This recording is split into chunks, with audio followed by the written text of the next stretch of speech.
Dutanguranye n'umuririmbyi D1 ari kumwe n'umuririmbyi EPIDEY winner bari muri studio. Umuriro watse muri studio bariko bararondera inspiration y'indirimbo Bizoza. Iyi ni indirimbo imwe mu ndirimbo nyinshi barikodinze bakoze bariko bararondera inspiration y'indirimbo Bizoza. Umva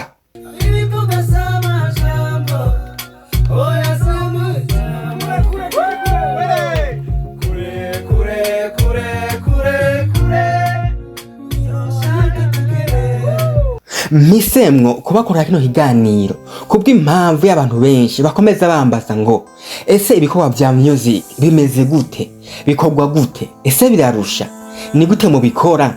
Abandi bakavuga ngo ndibaza ivyo bintu murimwo n'umunyenga komengo biraryoshe. Nanje misemwo kubasubiza biciye muri iyi ndirimbo Bizoza y'umuririmbyi EPIDEY winner bari kumwe n'umuririmbyi D1 kugira ngo ndabasubiza ivyo bibazo vyose muriko muribaza. Ese indirimbo zikorwa gute? Mbe nize energy, nizihe nguvu abaririmbyi bashira mu ndirimbo zabo? Ese birabagora? Indirimbo Bizoza ni imwe mu ndirimbo yavugishije benshi. Iririmbwe neza, ifise video y'ubwenge, ndetse indirimbo Bizoza yatwaye amafaranga atari make arenga gatoya imiliyoni 10. Reka turebe idonido ukuntu vyagenze. Yagenze gute, yakozwe gute? Byose byatanguranye n'umwumvikano wabaye hagati ya Achieve Dreams Company na Iteka Music. Achieve Dream Company isaba yuko umuririmbyi EPIDEY winner yokorana n'umuririmbyi D1. Uburongozi bwa Iteka Music bwarabikunze cyane, ndetse n'abaririmbyi ubwabo barabikunda cyane kubera ko bari basanzwe bazinanye. Bidatevye twabahaye amafaranga asabwa kugira ngo umuririmbyi akorana na D1. Mbe wowe uzi amafaranga bisaba kugira ngo umuririmbyi akorana na D1? Ayo ntayo ndakubwira, reka twibandanirize. Tukimara gutanga igice cy'amafaranga asabwa kugira ngo mukorane n'umuririmbyi D1, ubwo nyene twaciye twikuta muri studio dutangwa kurondera inspiration y'indirimbo ya collabo ya EPIDEY winner hamwe na D1 tubaduhereze abantu. Mbega waruzi ko hari izindi ndirimbo nyinshi zakozwe hariko hararonderwa inspiration, hariko hararonderwa indirimbo dushaka ariyo Bizoza? Hari izindi ndirimbo nyinshi zakozwe hariko hararonderwa indirimbo dushaka. Mbega indirimbo twashaka yari imeze gute?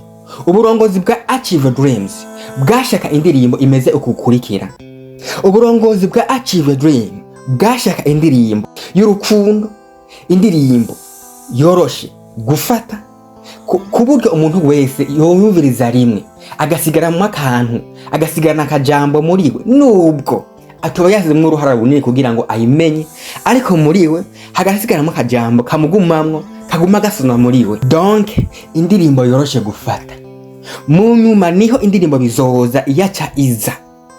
Indirimbo Bizoza yaciye mu minwe za producer batanu. Umuproducer yitwa Johnson wakoze enregistrement y'amajwi, umuproducer yitwa Trust Beat yakoze beat acha completa na music yose, hamwe na D1 ubwiwe yakoze arrangement y'amajwi acha akorana balance ya music, hamwe n'uwundi mu producer yitwa Giga Beat yakoze mixage ya mbere, n'uwitwa Baby Bass yakoze mixage e mastering. Mbega video yoyo bya byagenze gute? Video yakozwe n'aba director babiri, uwitwa Brian Smith hamwe n'uwitwa MC. Reka ndababwire yuko kenshi uko mubona video siko iba yateguwe. Hari iba byateguwe ava, ariko muri realization ugasanga hari bitabayemo. Ariko indirimbo Bizoza ivyo twateguwe niko byagenze, kiretse ikibazo ca timing. Indirimbo Bizoza yarimwo abantu benshi ndetse n'ibikoresho byinshi, aho yarimwo abantu baba ijana. Muri ico gihe twateguye yuko tuzotangura turunaje umukameraman cyangwa se umudirector azofata kamera mu masaha ya 2 z'agatondo. Ariko ntivyakunze kubera ko aho twategekanya gukorera kuri college twasanze habereho ibindi bikorwa by'igihugu, bityo dusanga amasaha twateguye ya 2 ahindutse 8. Aho urumva ko abantu ijana bose baca batanga kubwira ngo boss uratwongera, boss meze ukunuku. Aho rero uca wisanga uguye muri situation itoroshe yo kugira uturishe abantu bose kandi bose ngo bakwemerere. Tournage yatanguye saa 8 ihera saa 11 kandi ubwo twari dufise iyindi location igira kabiri yo kujamwo. Twashitse muri location igira kabiri saa 11 zishira saa 12. Aho rero twasanze aho dukorera naho nyine hataratunganwa, kanatsinda ko hari ibintu byinshi bitegezwa gutunganwa. Ngira ngo namwe murabibona muri video ukuntu hari ibintu runaka babanza kubaka. Video muri rusange yaheze sandwi z'ijoro, aho nka jewe ndiko nababwira nisanze nageze muhira saa 9 z'ijoro kubera ko vyasaba yuko nza gushika muhira abandi bose bahise muhira. Atere intego yacu ni iki mu gukora kino kiganiro? Nashatse kwishura abamwe bamwe bavuga ngo mbega akazi k'umuziki gakorwa gute, mbega bimeze gute? Iyo ubonye umuririmbyi akubwiye ngo supporting, akubwiye ngo nshira ino link kuri stati, cyangwa akubwira ngo ngirira gem, ungire partage, abashaka bazi ko yoreba yuko inguvu yataye muri ico gikorwa ciwe cyangwa se uburyo yataye muri ico gikorwa ciwe kumbure ko bwogaruka. Nico gituma rero ukibona umusani, ukibona umuririmbyi ariko aragusaba support ati nkora iki niki vyiza woyima kubera ko ubu mufashije ikintu kinini cyane. Aha ni kuri Achieve Dream TV.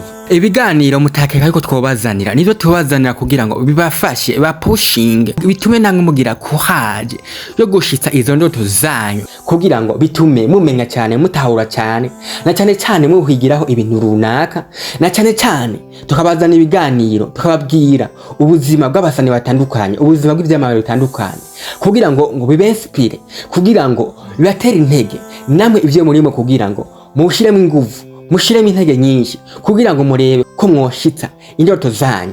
Mwari kumwe na True Boy kuri micro, reka nababwire ngo ciao ciao.